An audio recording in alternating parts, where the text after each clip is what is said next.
Welcome and thank you to all in person here in the auditorium and all of you online for joining us for this parallel session.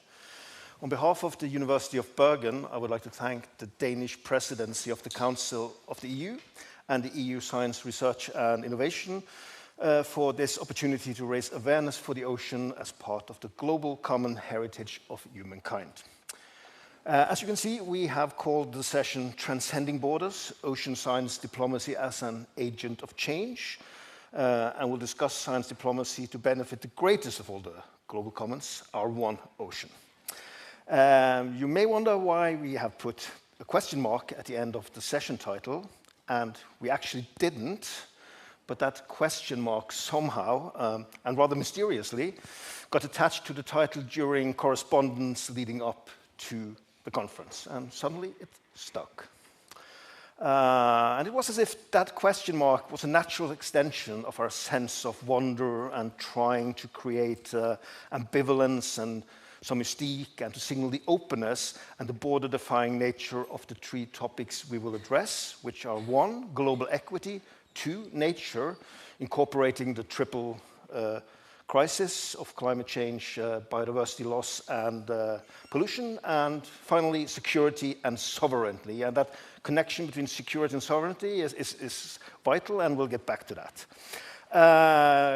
And we have first to announce, sadly, that Heidi Berenger, Deputy Head of Mission at the Australian Embassy here in Copenhagen, has been forced to cancel her appearance on this panel due to the recent terrorist attack in Sydney, which has meant that all Australian diplomatic staff have been called to deal with the aftermath of this heinous act. I'd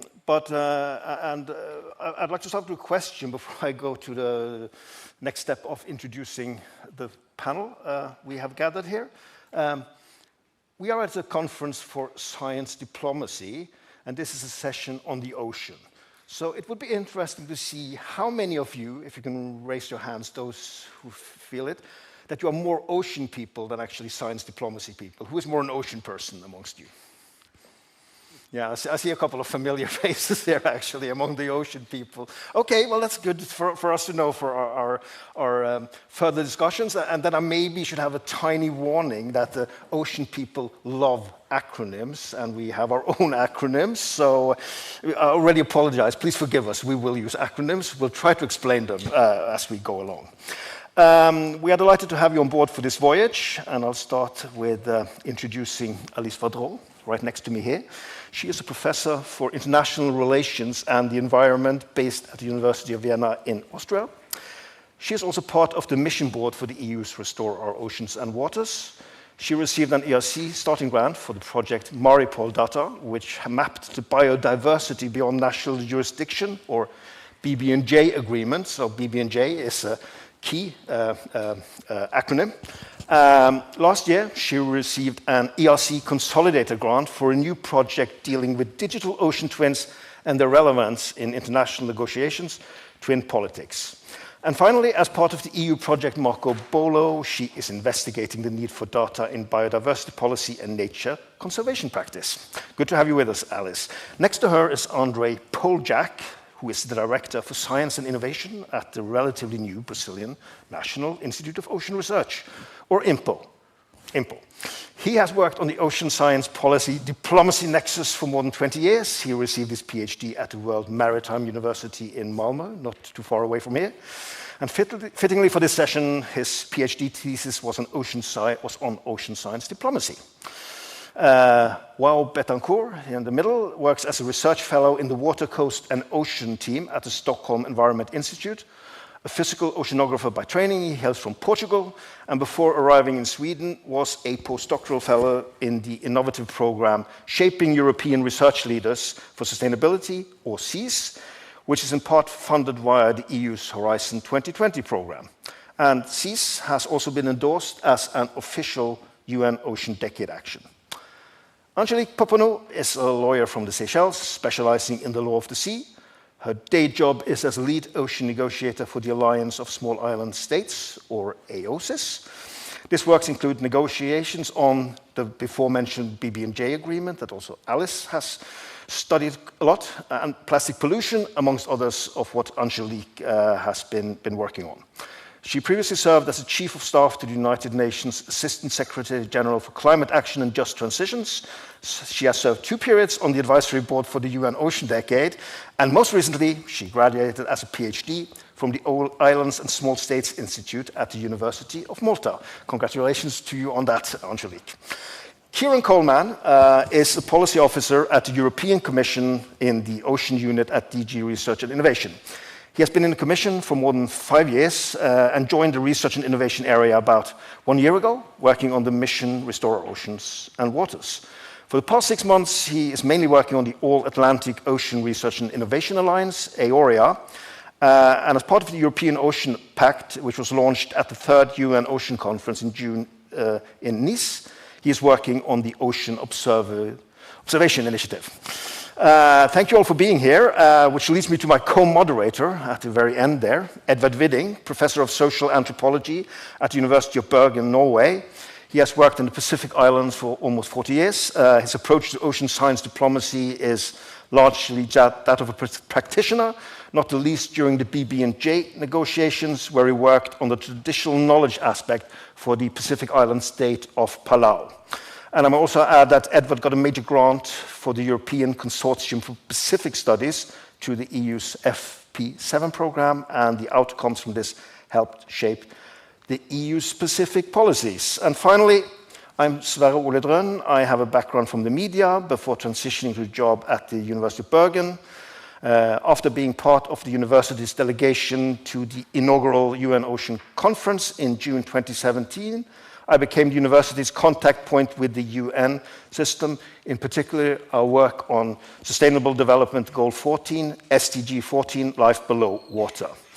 So there is a broad ocean-oriented mix here on this panel, and one quick thing, we will try and accommodate a Q&A at the end. We're a little squeezed for time because of the delays, but we want to also hear your voices. Both in person and online audience can also ask questions. And if you want to address it at someone particular in the panel, then indicate that when you ask the question later on. And then, Edvard, you'll take us over to the next section here as we dip further into ocean science diplomacy on the what, why, and how of ocean science diplomacy. Thank you, Sverre, for this almost breathtaking introduction. It's quite a tall order to introduce a panel of this scope and size. But I think we can start by saying that, one, we are not exactly in agreement about what ocean science diplomacy is or may be. We are not in the panel, nor are you in the audience, but we know if we don't know the what, at least we don't know how to agree on it. We know the why. We know the reason why it is so important to get good, solid connections and interactions and exchanges between scientists and diplomats for the cause of the world's only ocean. We also, then we know the why, we also perhaps can speak about the how.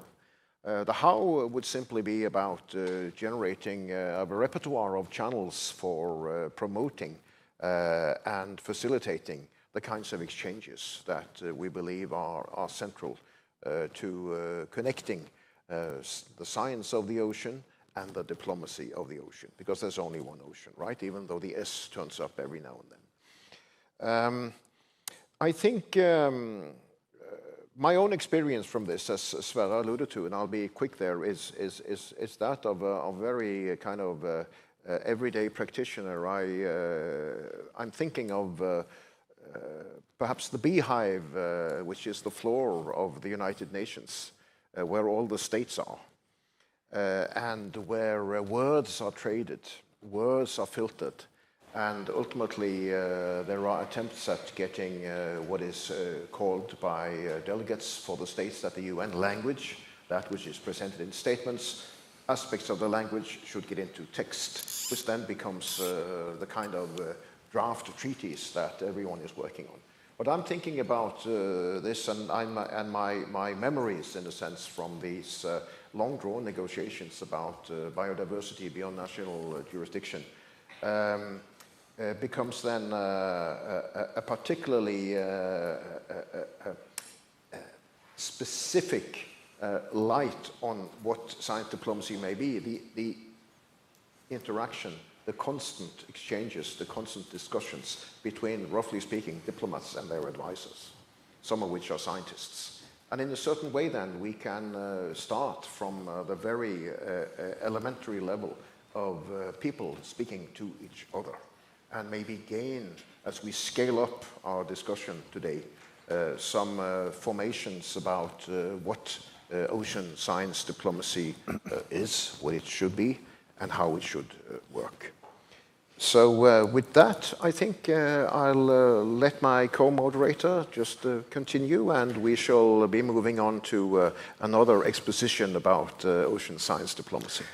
Yes, and seeing that so few of you really are ocean people, maybe we do need to have an expert on ocean science diplomacy who has published several papers on this. Go into the background and history of it. Andre, please, the word is yours.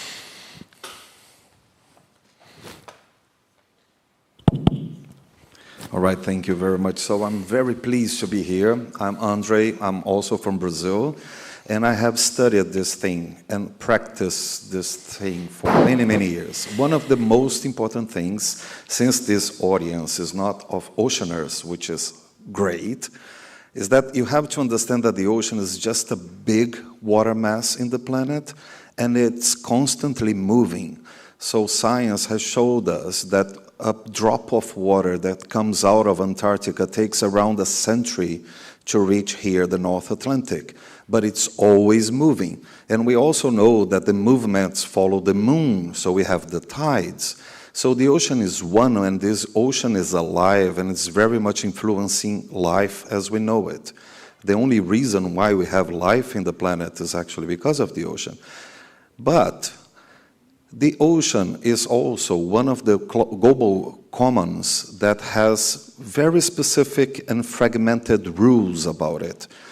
So at the UN level, there is a convention on the law of the sea that decided that countries would have spaces in that ocean. And those spaces only took 20, 30 years to be negotiated. And those spaces have sovereignty rights, but also exclusive exploration rights, and those are different. And aside from that, you have a lot of international waters, which is almost 90% of this big water blob that exists in the planet. And that water bubble, that international water, is not exactly very well regulated. It will be now by January 16th, when we finally have a new agreement into force. But that water, until today, belongs to nobody. But the seabed below that water belongs to everybody. And there's a big difference in that. Now, for you to know where your coastline ends and your water starts, and what you can do and can't do about your water, you need to know, so you need to research.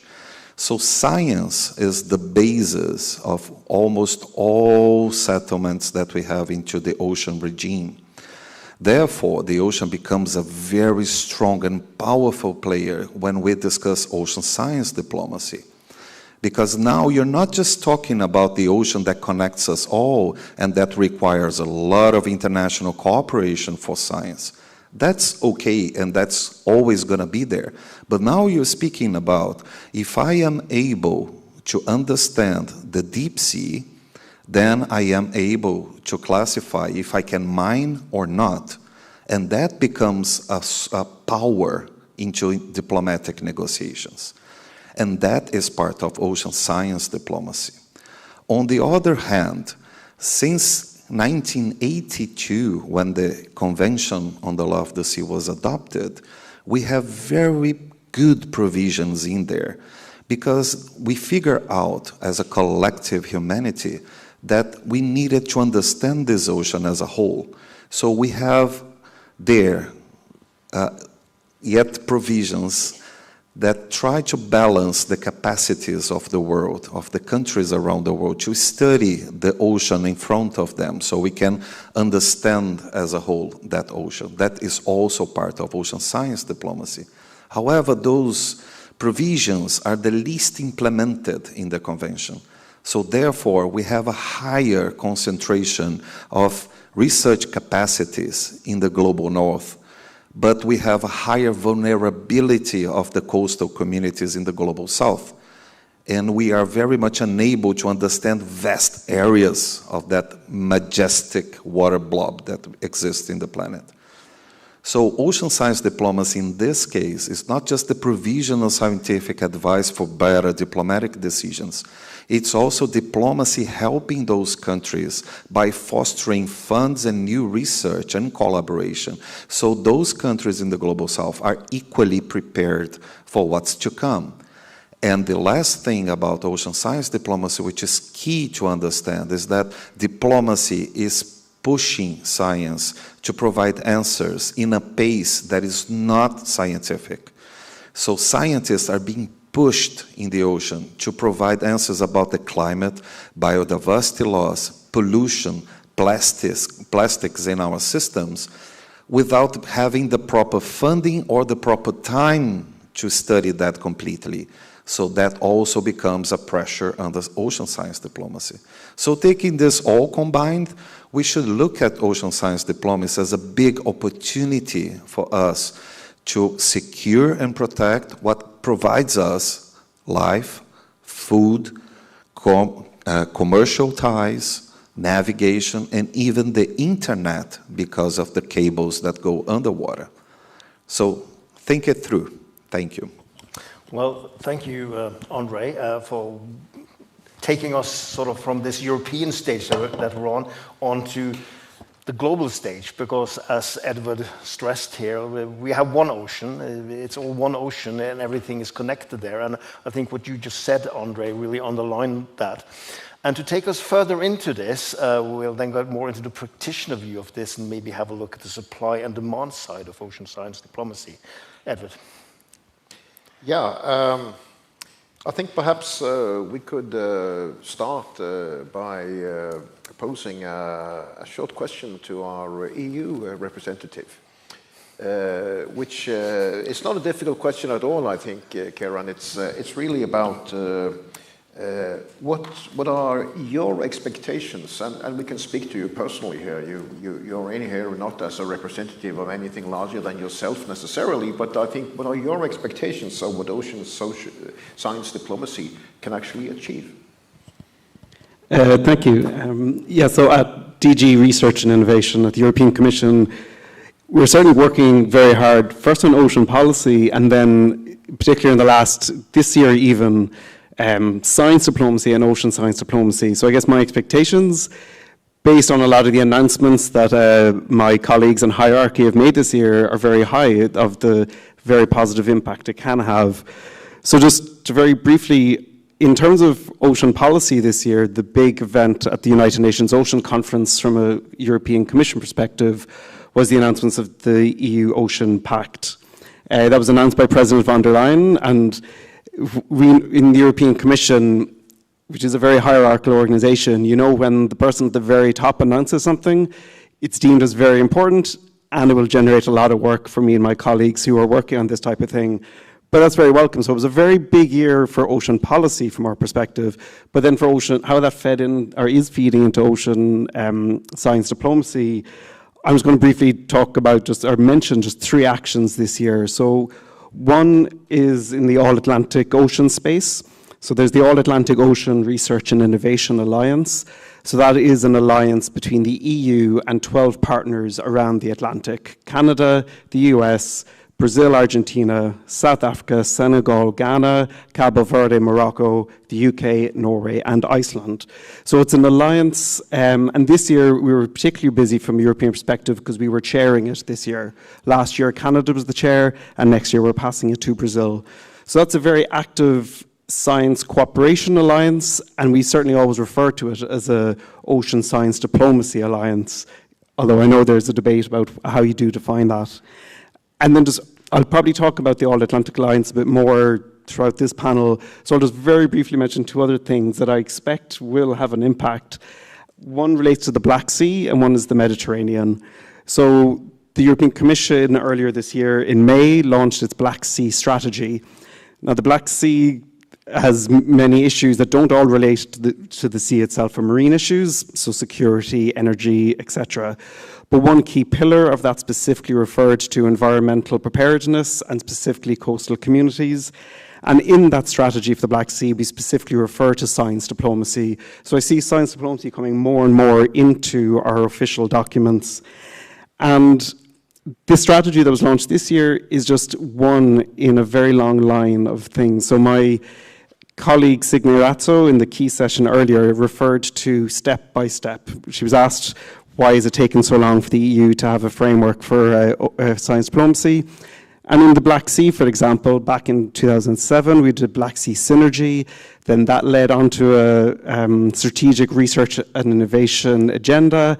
That led on to several projects that we funded through Horizon Europe. So it's kind of a step by step, and I think that's my understanding is how a lot of diplomacy also ends up working. And then there's finally the Pact for the Mediterranean. It was, the details were all set out in October this year. And it's, again, it's not only related to marine issues, but it does touch on that, of course. It refers to specifically that we will establish a Mediterranean Science Diplomacy Centre. It's not the first time that has been brought up. Again, it's building on other initiatives. And again, this Pact for the Mediterranean specifically has a reference to ocean diplomacy. In that context, it refers to working together with the European countries in the Mediterranean, but also the non-European countries, working together to implement the BBNJ, the Biodiversity Beyond National Jurisdictions agreement. So the Mediterranean Pact, the Black Sea strategy are more than just ocean, but ocean is a key part of it, and science diplomacy is all tied up. So I think I kind of expect a lot from those, and I think we'll be quite busy at the European Commission. Thank you so much for that, Karen. We have gained a lot from the overview of these things, and we also understand how the implementation of global treaties then connect into regional challenges and how all that works. I have a quick one to follow up with before maybe turning it back to Sverre again, which is, and forgive me for sounding simplistic, it's about supply and demand. Sounds like kind of a basic course in economics or something, but it's not. It's about who decides what knowledge is needed. And I'm looking at you here, Angelique, because you represent the Association of Small Island States, about 39 countries. That really is a big bloc in the UN, and that also has responsibility for really an enormous amount of ocean. But I'm thinking, if we want to have some encouragement and some development of connectivities between scientists and diplomats, you are probably our best card here to comment a little bit about who decides. André was interestingly pointing out that maybe diplomacy can push science to be kind of a bit more to shortcut science a little bit. But I think we can be optimistic in this sense and say that, well, perhaps it's about who we need really to discuss who decides what knowledge is needed, when and for what. Thanks everyone for joining our session, and thanks for the question.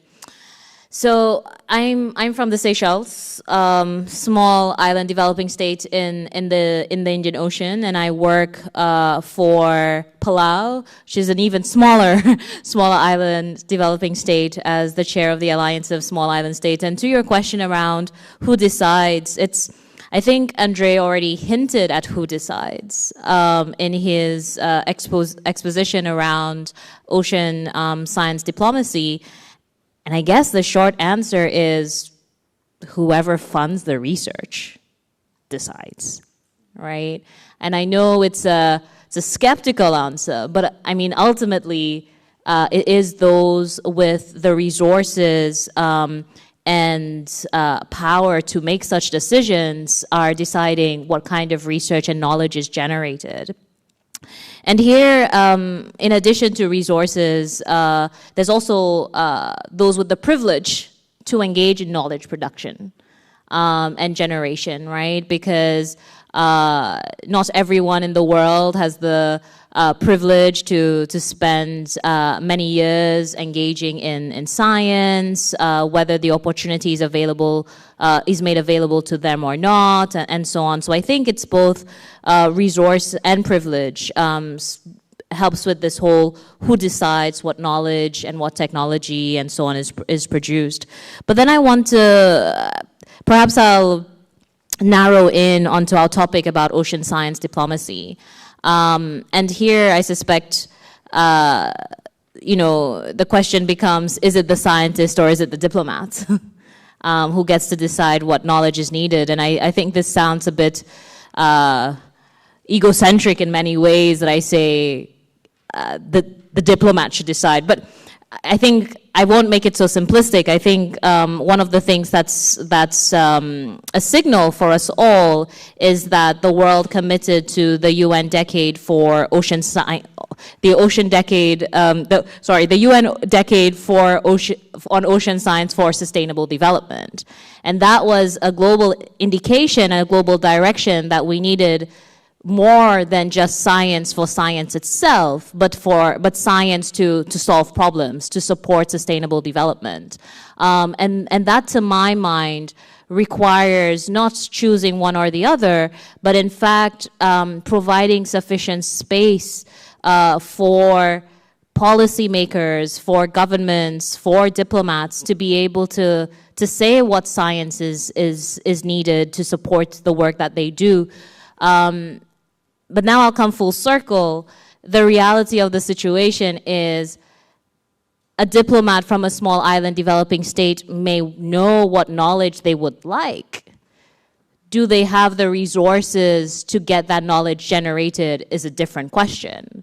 So to my mind, if I were to pick a side, if I had to, I would like diplomats to have more of a say of what science and knowledge is generated, but at the same time, it has to be diplomats from the global north and the global south doing that. Right now, as it stands, to your question, who decides? It's governments from the global north. Thanks. Thank you very much for that set of observations, Angelique. I think we have a lot of food for thought here, and you touched directly on the questions of equity that will also be part of our continuing discussion. I'm wondering, sir, where should we introduce this specific topic of ours, the equity question? Yes, that's sort of one of the main topics that we have sort of highlighted for this event, and there are many aspects to that. Obviously, blue economy is a rising topic that becomes more and more important in international discussions. But deriving from that again, it's the development of technology and knowledge sharing, and that goes directly into the issues already raised here by Angelique and Andre. And I think it would be interesting if we also look at it. Because like the ball should then also a little bit kick back to us in the so-called global north, because at the end of the day, we have the resources, and what do we actually do with them? Are they equitably shared? And we, of course, know the answer to that, but what can be done about it, and how can science diplomacy contribute to addressing that? Edward. Yeah, well, we can reach a point here, I think, in our discussion where we would really have to ask very hard questions about how much scientists should bring on the table in order for diplomats to have the minimum knowledge required to take action. This is pretty tricky because we know that scientists really want to study in the long run and generate lots of data and analyze the data over and over again to be sure. So we go back to your proposition, Andre, that diplomacy can push science into I think what you indicated could be shortcuts. But really, we could lift it up to a more general level and ask where is science diplomacy for the ocean most needed in order to address issues that relate specifically to the sharing of knowledge and benefits? And I think I'm going to ask you, Alice, to comment a bit on that. Yeah, thank you very much also for having me on this panel as a political scientist that has studied the negotiations around the so-called BBNJ agreement with a team over the last years. I think the multilateral negotiations are an important site where science diplomacy happens in the day-to-day activities of both diplomats and scientists. And in our research, what was really interesting is we tried somehow to nail it down, identify the science, identify the diplomacy, and it's not that easy. So as Angelique, as you pointed out, you have scientific advisors on national delegations. You have scientific institutions such as DOSI, the Deep Ocean Stewardship Initiative, participating in the negotiations, making statements, going into both directions, in the need to have more science to contribute to the designation and monitoring of marine protected areas on the high seas, but also to support science itself. So science is not just an actor here or something you need to implement the BBNJ agreement. Science is also affected. So you also have scientists that try to shape the future of scientific cooperation, of scientific knowledge production, also pointing to the need to broaden what is science, so to include knowledge from local communities and indigenous peoples. So I think the BBNJ case really illustrated that it was not just about how to conserve and sustainably use marine biodiversity in areas beyond national jurisdiction, so 70% of the ocean, broadly speaking. It was also about regulating how we will do science in the high seas, who will contribute, what it means, also in terms of the epistemologies, the concepts, the cooperation, but also the institutions. So part of the BBNJ discussion was also, how can we set up a scientific and technical body that is fit for purpose, that can allow us to bring scientists and experts and other knowledge holders on the table to be able to really draw the lines in the ocean where a protected area should be established, or to identify areas where area-based management tools could work, to contribute to environmental impact assessments. So those different elements of the BBNJ treaty are very concrete, and they demand very concrete scientific expertise and data, and also contributions from other knowledge holders to ensure that it's not just implemented in a robust way, but also to make sure that we talk about equity issues. So what are the effects of establishing a protected area in this part of the ocean or in that part of the ocean? Who is affected and why? And I think this brings me to the concept of ecological connectivity, and I bring it up here because it not just illustrates the need to think the ocean as a broad, interconnected big water mass, as you mentioned, right? Connected through things like migratory species. But it also was an issue in the BBNJ negotiations. So when you look at the first text, ecological connectivity was not there. And then all of a sudden, many negotiators used this concept, arguing we need ecological connectivity in the BBNJ treaty. And we analyzed it together with my former doctoral student, Ina Tessner von Wysocki, and we're mostly researchers from the Global South, small island developing states, that advocated the concept. They used the concept produced by scientists in the Global North to advocate for a more connected thinking, also arguing this is how we, local indigenous communities, think about the ocean. It's our cosmology. We believe that everything is interconnected, which is why everybody, also landlocked countries, for those that wonder why an Austrian is talking about the ocean, we should care about the ocean and specifically the high seas.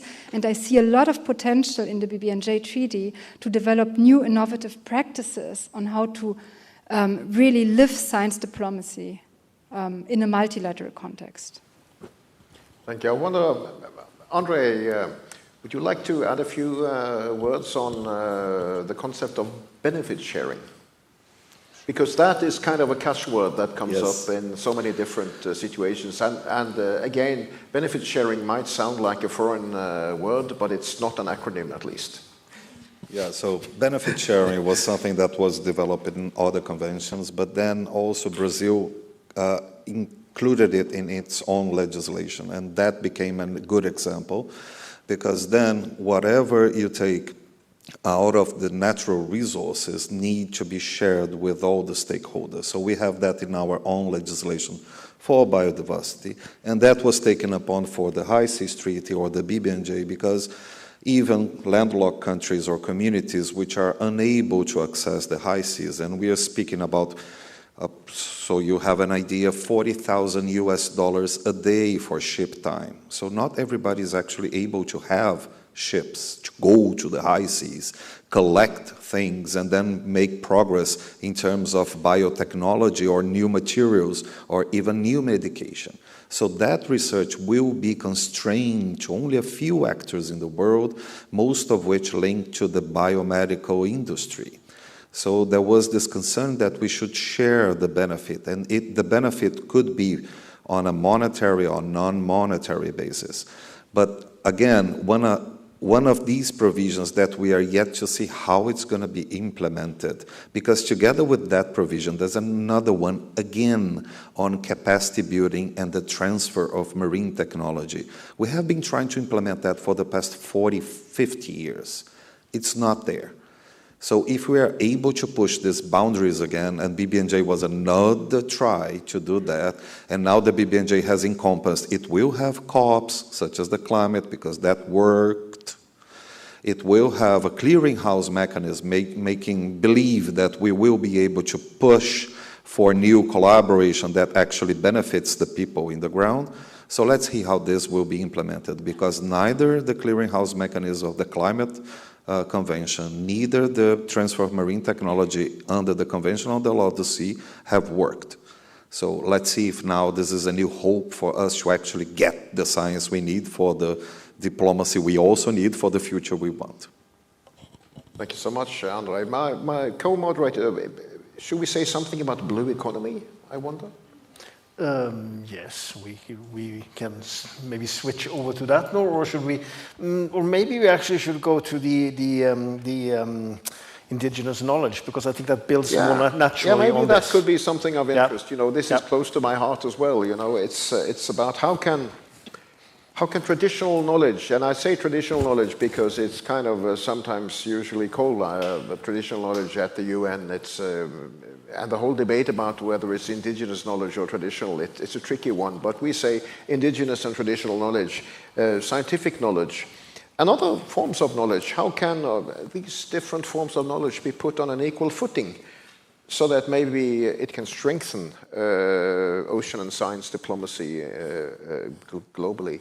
Angelique, it's kind of natural to ask you that question, and I'm going to also maybe follow it up with someone else here, but the whole knowledge thing, putting knowledges in the plural on an equal footing, can we do that? Ooh. We have the opportunity to try. I think that's what the BBNJ agreement provides us, and Alice has already shared sort of the institutions that we are trying to create to enable that, right? So we will have a scientific and technical body that will look to make these decisions on a multitude of things, but including marine protected areas. Now, having the institution, of course, does not, the institution and really great text does not mean it will actually be operationalized, right? And then the question becomes, how will that operationalization look like in practice, and what do we need to grapple with? And a few personal reflections. One is, what will be the starting point in those discussions? Will there be a reopening of whether traditional knowledge is in fact on equal footing with quote-unquote science? That will be the first element we need to figure out, right? What will be the starting point of that discussion? And then the second element is, going to be mindset and almost, I call it scientific culture, or perhaps I should call it knowledge culture. Is there a sentiment amongst the people who are represented in that body about what they are open to acknowledging as legitimate knowledge? Because inevitably, and I've just completed a PhD and currently writing an epilogue about all my problems with academia. But one of the things that we're going to see is there's going to be questions of rigor. There's going to be questions of replicability. There's going to be questions of, do you have empirical evidence to support what you're saying? And the reality of the situation is that indigenous knowledge or traditional knowledge isn't even something that is historically or traditionally written down. It's passed on orally, right? So the elements or the characteristics that makes science be perceived as robust will not be had for indigenous knowledge and traditional knowledge. So there's really going to be some cultural elements that need to be grappled with. The other issue that I'm really interested in is just the human-to-human interaction of those types of discussions as well, right? Because let's be fair here. Although indigenous peoples have had exposure and opportunities for formalization in the multilateral process, like UNDRIP or the People's Forum and all these types of avenues in the CBD, for example, in the UNFCCC, where they have committees or institutional bodies, the reality of the situation is they're now going to have to go in and defend their knowledge or the legitimacy of their knowledge to people who historically, typically feel that their knowledge is, going to use the word superior because another word isn't coming to mind, but essentially that. Right? So there's going to be all these layers that we will have to grapple with to see if the opportunity that BBNJ provides us actually materializes. It's going to be an interesting next few years. Thank you for that, Angelique. It's clear that equal footing also raises very thorny issues of equity and representation in this regard. I think let's move a little bit back, actually, to thinking about the economic and financial side of this, because as you pointed out, Angelique, it's whoever funds the research decides the researcher what the priorities are. And you could, if you look at the economy in general, if you look at scientific knowledge is sometimes turned into innovation, is turned into business, is turned into industry. And I don't really have the feeling that the same goes for, to the same scale at least, when it comes to indigenous and traditional knowledge. So maybe one approach here would be to actually look at sort of the innovation needs of the blue economy. And maybe I can draw on you here, Joao, to have some thoughts around that.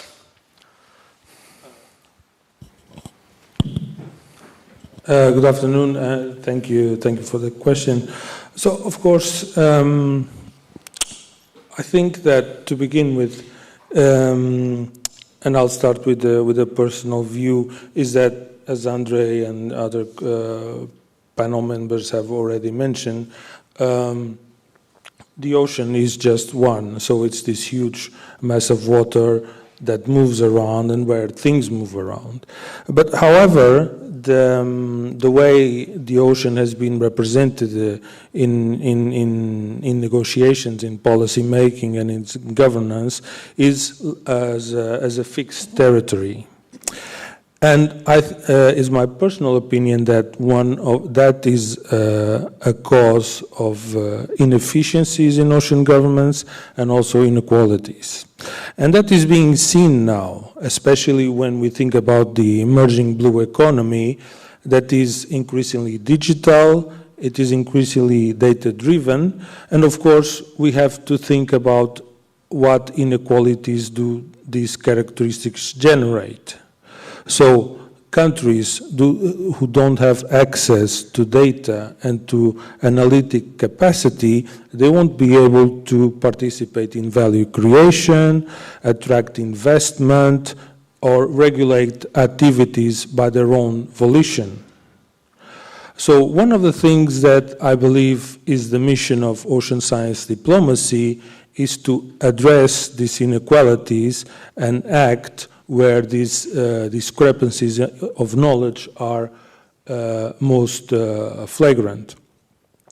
And in fact, when you think about ocean data, and that's a topic that I've been devoting a lot of my time lately, we are on the edge of seismic change in a way that we collect data from the ocean and in the way that we use it. Up to now, data has been collected mostly on a national basis. It has been collected mostly by scientists, by research initiatives. However, as the blue economy expands, we are also seeing private actors coming into the field of ocean data collection.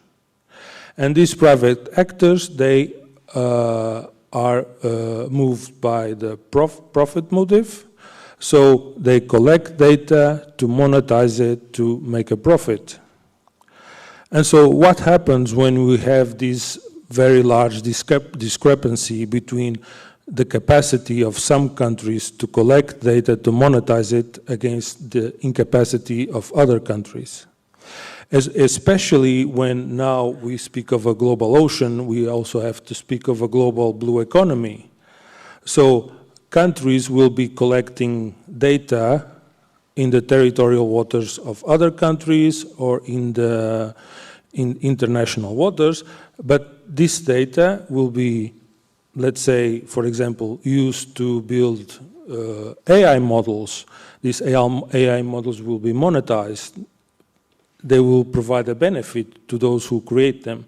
But yet, the data that is behind this creation is being extracted in parts that will, as of now, I believe, will not see that benefit. And so I think that one of the most important missions of ocean science diplomacy, and I think it has been reflected in the recent treaties like the BBNJ and others, is to exactly to address these inequalities in the capacity to acquire data, to and work with the data, and to get benefits from the data. In the sense, what I'm trying to say is that data, ocean data itself is a new resource, and that resource has to be shared equally. Thank you, Joao. And on that note, we'll switch to the nature section, and that mainly then, we are thinking of nature then as a triple crisis of climate change, biodiversity loss, and pollution, or more specifically, plastic pollution. And I'll ask a pretty open question here to the panel, well, maybe start with you, Alice. What science would you say multilateral diplomacy needs to address the triple nature crisis? Well, I think maybe to make a connection to my previous speaker, which highlighted a really important issue, namely the data and the data availability, and also maybe the need to expand science diplomacy and think also about data diplomacy. I think we see it clearly in the BBNJ agreement, and I also don't know how they want to address this issue. There is the vision to, the provisions say they will establish a clearinghouse mechanism, and the different, I think, interests of states show that it's not yet clear what data should be in there. And as you say, it will likely not be the massive amount of data produced by private actors that do not share. Many oil companies that have a lot of data that would be extremely important for environmental impact assessments. However, often that data is not curated and managed in a way that it can easily be used in specific contexts. So there is also this issue of interoperability. But in the BBNJ context, I think you have to correct me, but Brazil's vision really was to include all data collected on the high seas and to to include it in a clearinghouse mechanism, to make it available to all parties of the treaty, and specifically, to underpin marine protected area designation, monitoring and control and surveillance, but obviously also to facilitate COP decisions on where to establish a protected area, but then also to trace marine genetic resources and avoid an exploitation through biotechnology by actors with the necessary capacity. So I think that the question on what science is needed, it's a really tricky one because it's highly contested also in the BBNJ agreement, and many of the scientific bodies and also the clearinghouse mechanisms that exist do not really serve as role models. So I think there are discussions on maybe looking at the International Seabed Authority and how they oblige contractors to share their data, but that's also not even half of them do upload their data on OBIS and GBIF and all the different platforms that already exist, so it's that data issue. But then also the scientific and technical bodies. The Convention on Biological Diversity has a SBSTA, the scientific and technical body, that should, in theory, provide the COP with science advice. And here it has turned into a mini COP where governments just send diplomats that negotiate a text but do not provide science advice. So I think it's the question what science we need, but when we talk about particular agreement and policies, it's also what's the institutions we set up to ensure that the science actually gets where it has to go. Yes, and what institutions we set up, that's also like a very technical question then. Edwin and I discussed it a little bit and maybe not go into the details of that, or what do you say? I have a question about really how things fit.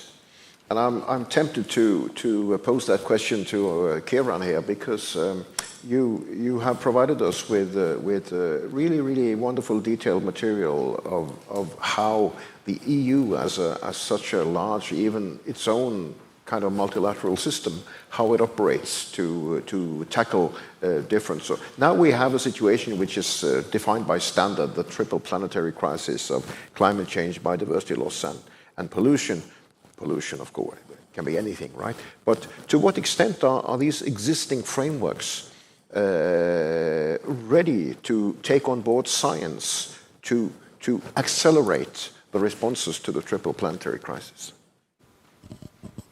Thank you. Well, I hope they are set up to do exactly that. So I mentioned the All-Atlantic Ocean Research and Innovation Alliance previously, and that's based on the All-Atlantic Declaration, which was signed in 2022. And in terms of ocean science diplomacy, I think it's a key document. And that declaration of the shared priorities between the EU and the 12 other partners very much touch on all, very much go into the issues of the three planetary crises, goes through them all and says that these are our shared priorities. So we have worked with partners to set up this alliance where we will work together, but then exactly what can come out of that.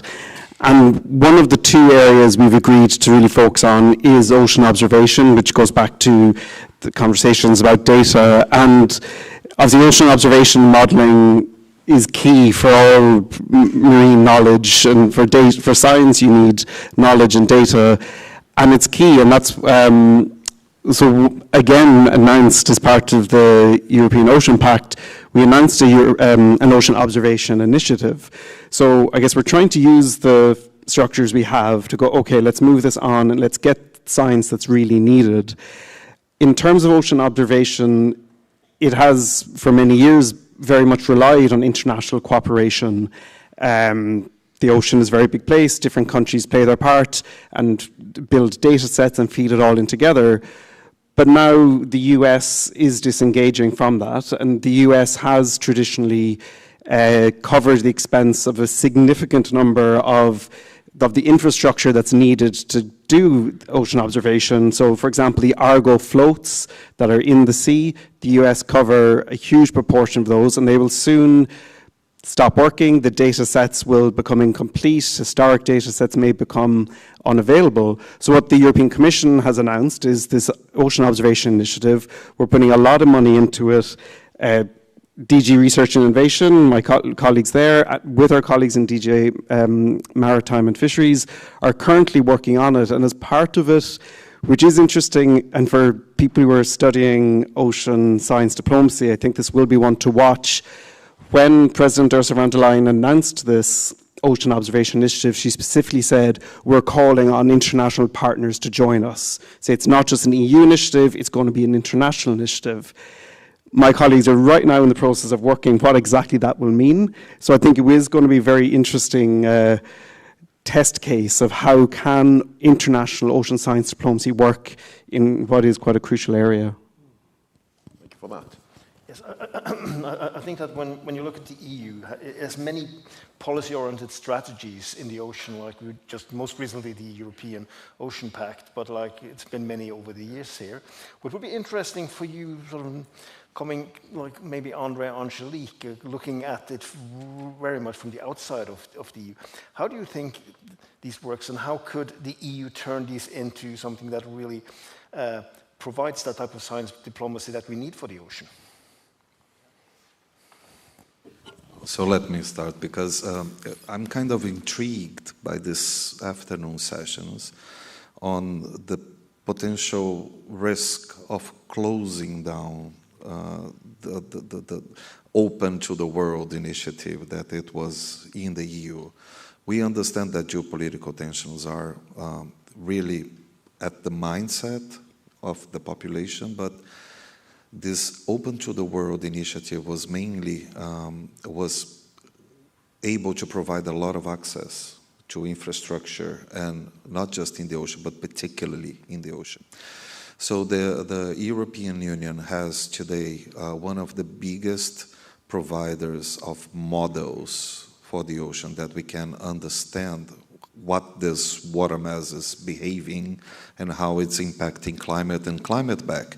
And that was particularly important for us in Brazil when we had a major oil spill in 2019, because then Mercator, and with the data from Copernicus, were able to send us a model for where the oil spill was actually drifting to and from, and that was determined for our emergency actions right there at the spot. So I think that parts of the Ocean Science Diplomacy Initiative within the European framework will actually have to look at this from a completely different perspective than the discourses and narratives that I just heard in the other room today. Because this is something that is on everybody. And on top of that, as Kieran has said, we lost the support and provision of infrastructure from the US, and that's terribly serious for the ocean, because yes, they were and they're still responsible for more than 60% of the equipment that we have in the water today.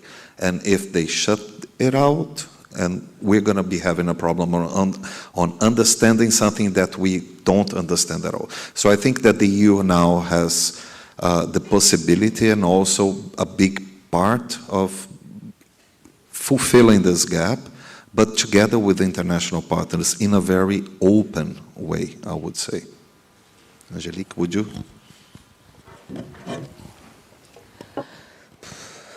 Yeah, I agree with what Andre has said, and I think there's the sort of the work that Kieran is doing and his colleagues around what in calling to the world to join the European Union, what does genuine partnership look like, right?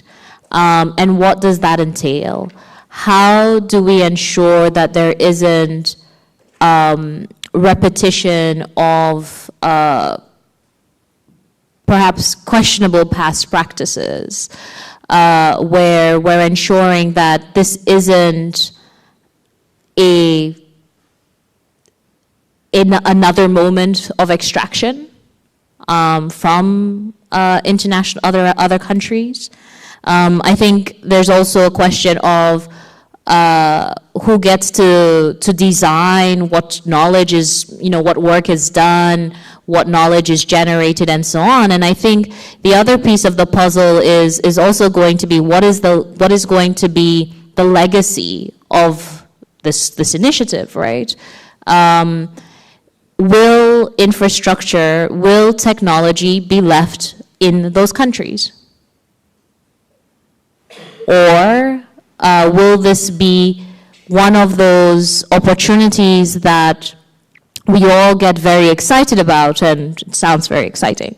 We all get very excited about, but the result or the legacy of it is potentially brain drain, right? Potentially, we all want to work in the labs that we see in Germany, right? Because why get trained in a lab in Germany, then I don't have a lab when I get home? I'm a lawyer, I have no idea what labs they do in labs. But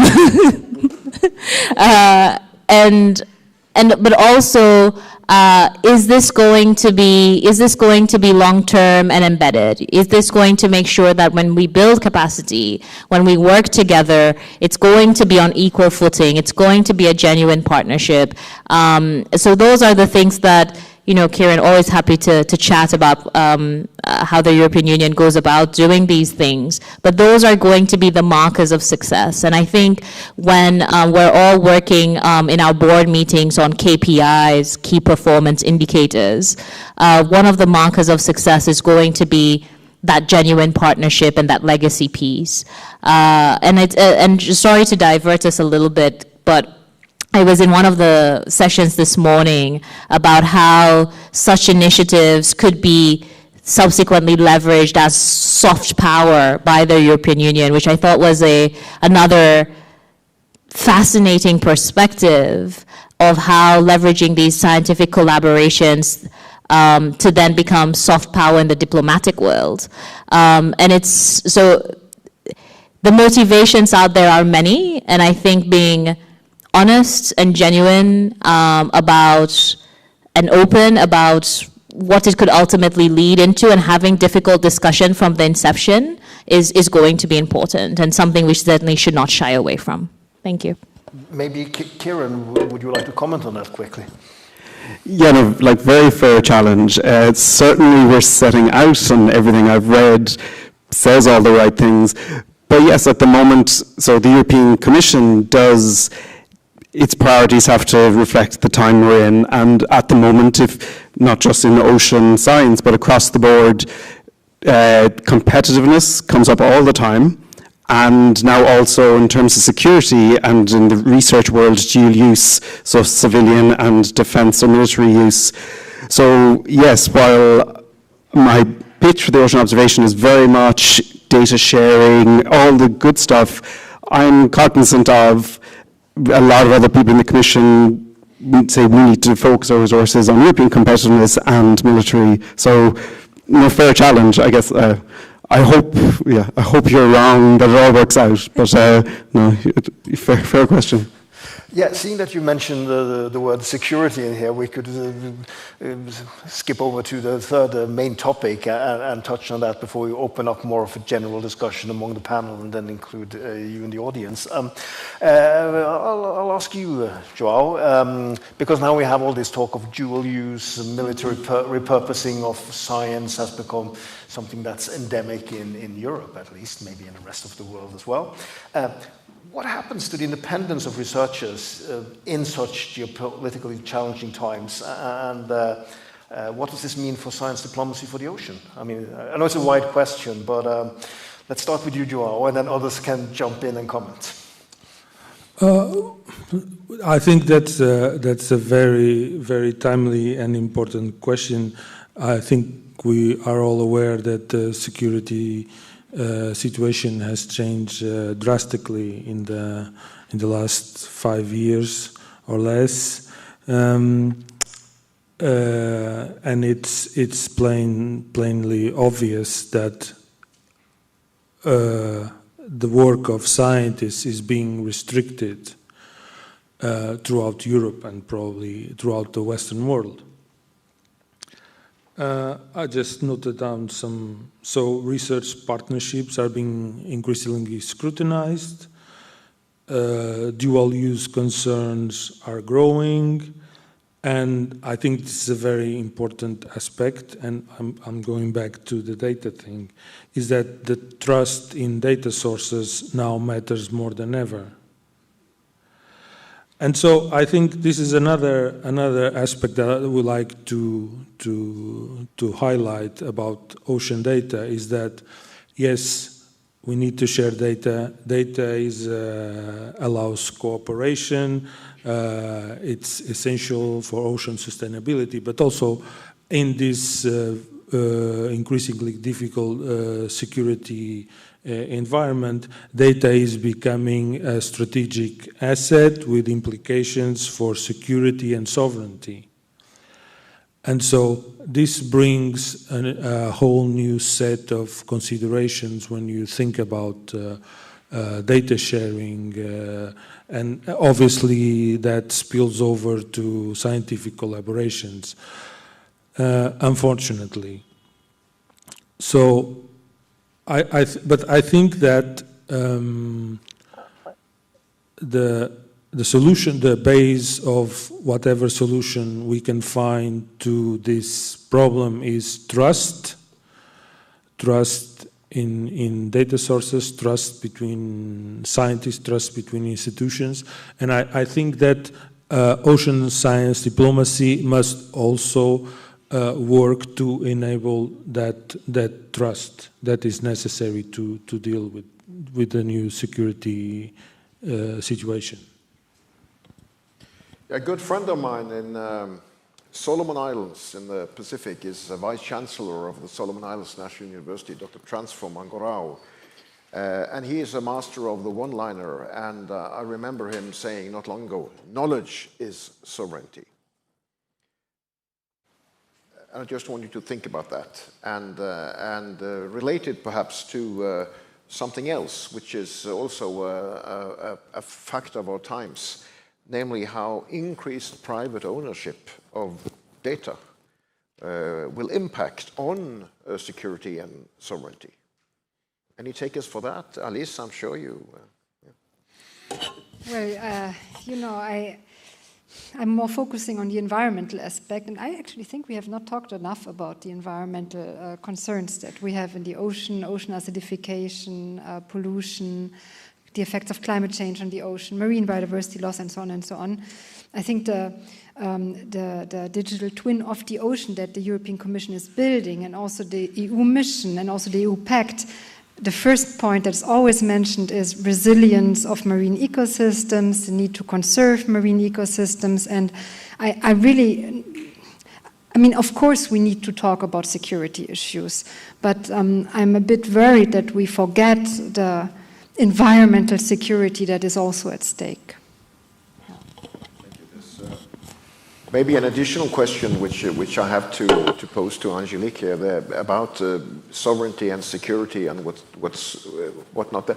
What should be commonly known, but which in some quarters isn't so very well known, is that among the 39 states that you represent in the Association of Small Island States, a number of those are pretty strongly threatened by a particular effect of global climate change, namely sea level rise. Is that a clear-cut case of a certain amount of knowledge about the rate of sea level rise that you can equate to predictions for the future, or to me it seems a really fundamental question? No, absolutely, and I mean, so sea level rise threatens not as many all small island developing states as well as many coastal countries altogether. And it's going to be critical for us to have the data, just knowing where things are, but also the projections to understand where things are going, and in order for us to be able to build resilience. I, for one, will not be the one to start, for the starting point to be for us to leave our homes. Absolutely not. The first thing we will need to do is to see how to build resilience. And I'm from a country that, you know, whether we like it or not, has had to turn to land reclamation. in response to limited landmass in order to house our people, as well as have space for renewable energy, all in this plight of, making sure that we are resilient. And it's interesting, right, in that the year in which we started planning for land reclamation, the predictions were whatever, X. But now we see that things are accelerating. So all of a sudden, we've actually put many people, many of our local population in harm's way because we didn't have the projections that we needed in order to be resilient. So it's really, and unfortunately, with climate change, sadly, we're, it's a moving target, if you like, in the sense that we're always trying to keep up with how bad how bad the impacts are on many places, but in particular on small island developing states. So it's definitely something we need in terms of data. It will threaten issues of sovereignty, for sure.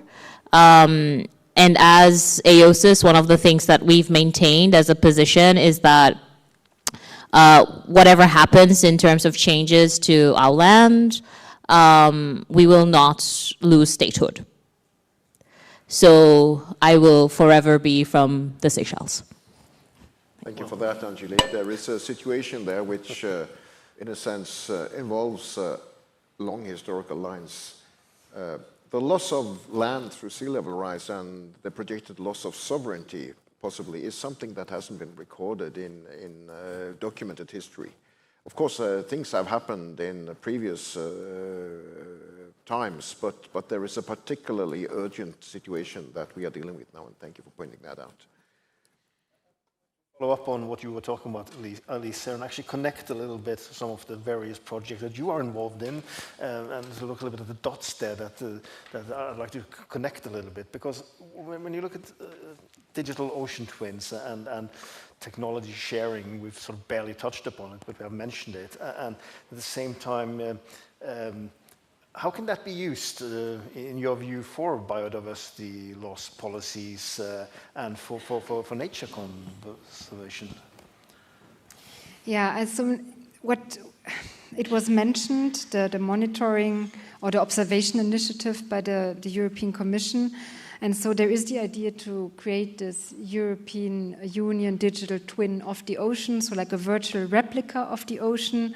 The objective is to include data like the biological aspects, the physical, the chemical ones, also the socio-ecological ones, and to create, how can we, forecasting, modeling, using AI to make sense of data, but also to respond to the data gaps. So I think one aspect related to the ocean is that many parts are still unknown. I mean, IOC UNESCO publishes regular reports showing how many data gaps actually exist in many parts of the world. And so the idea of the digital twin of the ocean to integrate existing data, to facilitate modeling, forecasting, or I think it was mentioned by Enrico Letta about the anticipation, right? I think that's also inherent to this tool, but also to solve trade-offs. So where should I build my wind park? Or is it better to use that area for a protected area? Or so to solve trade-offs, to anticipate, to forecast, that's the vision, I think, of the European digital twin of the ocean. And in our research, we try to see under which conditions those tools could be used in multilateral decision-making. Right? I mean, we talked about trust.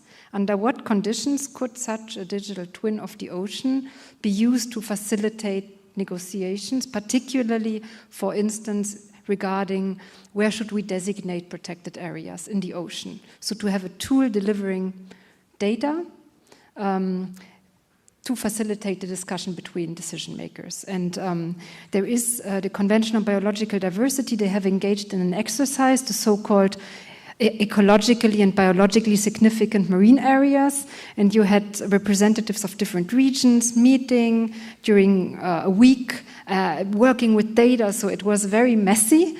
And I think here a digital twin of the ocean could at least help to provide systematic data, visualizations, and maps. But again, in a multilateral decision-making context, it would mean new ways to think how to include technology in that context to have everybody on board. So will China trust the EU digital twin in the scientific and technical body?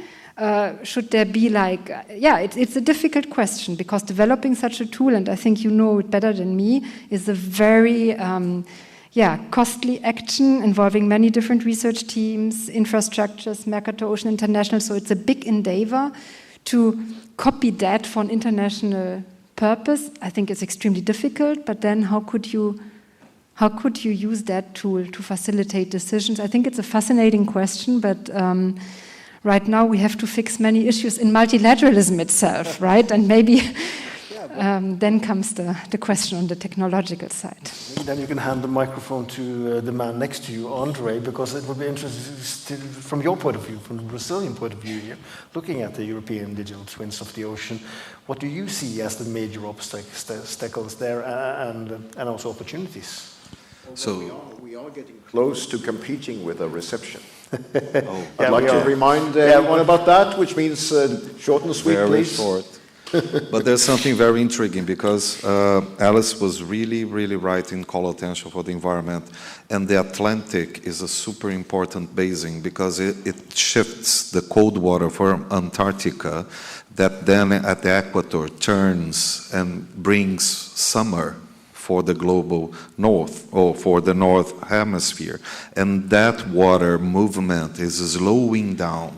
And because of that, we might experience something that was captured in a movie, The Day After Tomorrow. So you should all take a look at that, because that would mean like high migrations to Mexico and to Africa because of the unbearable cold that will be here.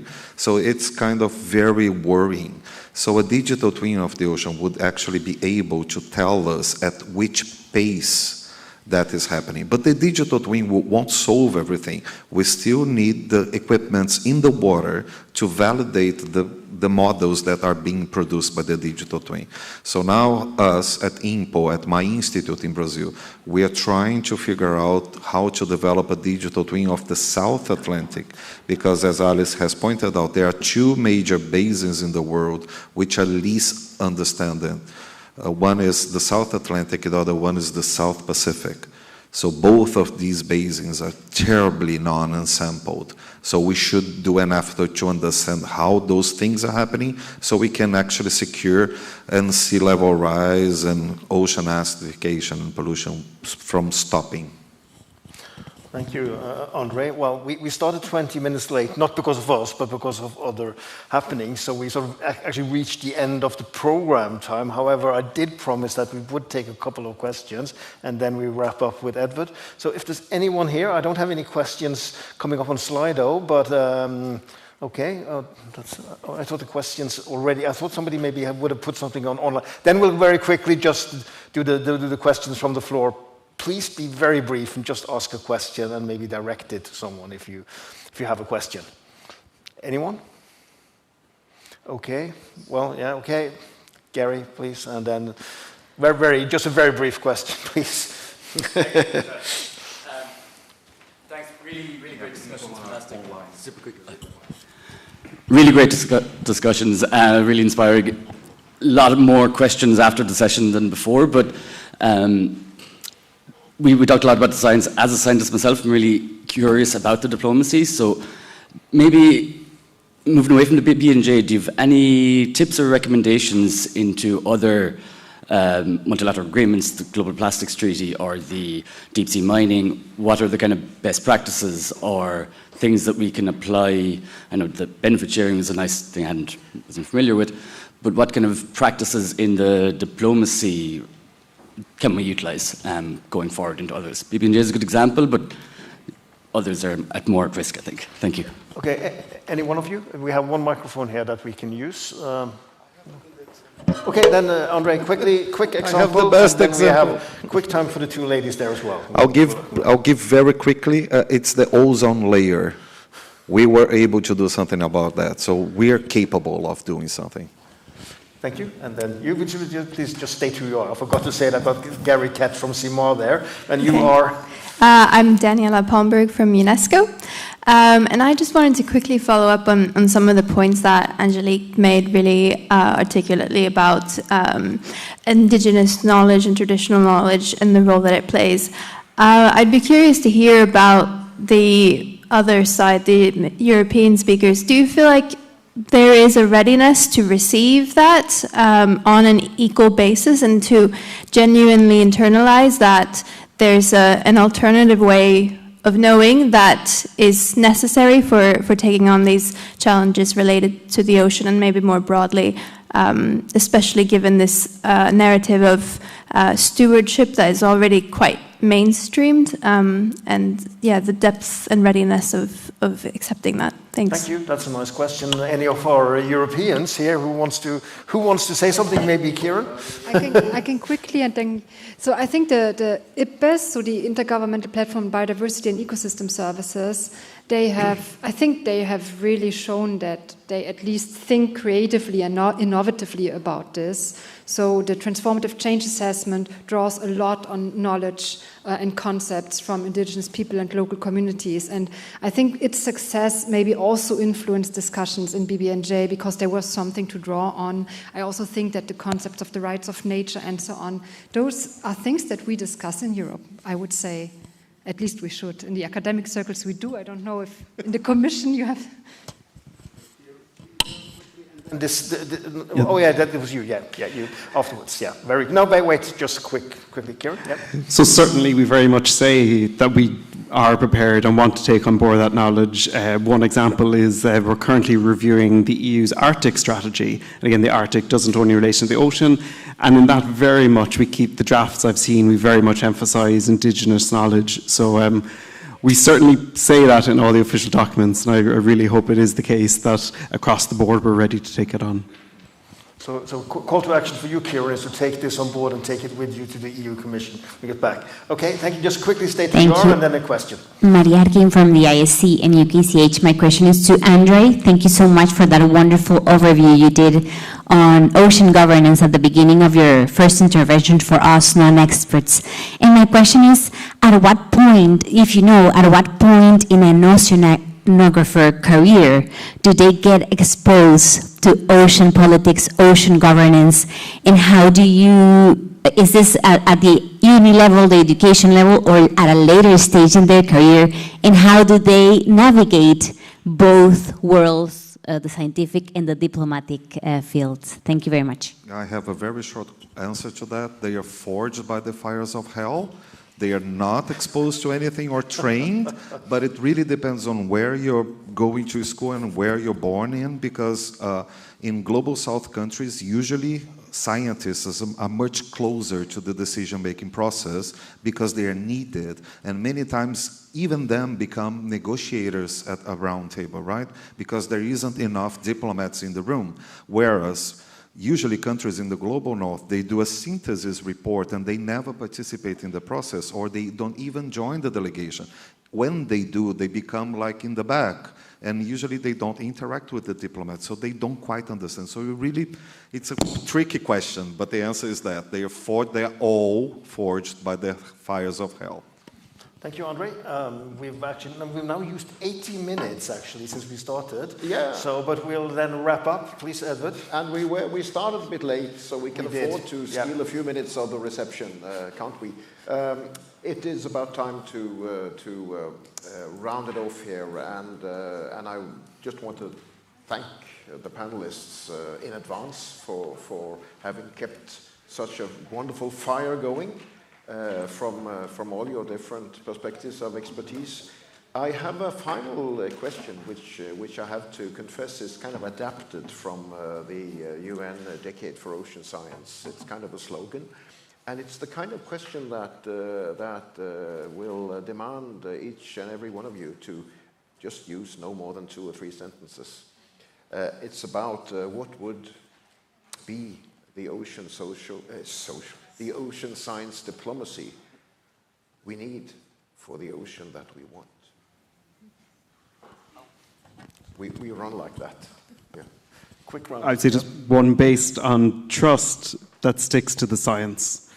I think I've seen in the limited experience I have in this area, when we start drifting out of the science and into policy, things get murky, so stick to the science. I'll add a few words then.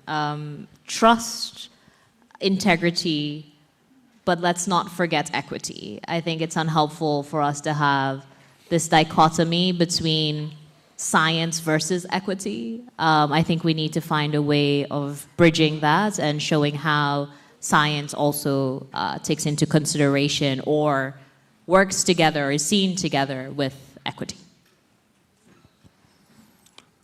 I think that ocean science diplomacy must address, first and foremost, inequality knowledge, asymmetries, inequalities in data access. I think those are the two main concerns of ocean science diplomacy, because those are, to be honest, let me just go back to a point. It depends also on how we see the ocean. I think that there is now this trend to look at the ocean as a source of resources, of wealth, of economic growth, of well-being, and we need knowledge and data to fulfill that. So I think that in that context, I think that the ocean science diplomacy must address knowledge asymmetries first and foremost. I would say that we need to part away from the notion of ocean science diplomacy as a soft power and start thinking about it as a collective effort for the greater good of all of us. And I also think we should draw on the existing multilateral institutions we have established, but maybe think about how to critically innovate them. So not abolish them, but make them stronger to also be adaptive to the visions of ocean science diplomacy. Thank you. The ocean, so science diplomacy we need for the ocean we want. And now I give the word to my co-moderator. Well, Will, thank you so much for this excellent panel. We could have been going on for hours, and it's a shame we started late, but we will release you now quickly into the reception that you're all waiting for. I just wanted to bring to your attention this policy brief that several of us here were involved in creating after an event that we had in Brussels in February 2024. I have a few copies for those who want to approach me, but there's also the EU Science Diplomacy Alliance. They have a booth down on the ground floor where they're also on the table there. So you get a little bit of background. It's actually, you could say in many ways, what we've been discussing here builds a little bit upon what we did here. So you get a little bit historical background as well, and a few provocations inside, I dare say, which we all need occasionally. Thank you so much for your attention and for being here. Thank you.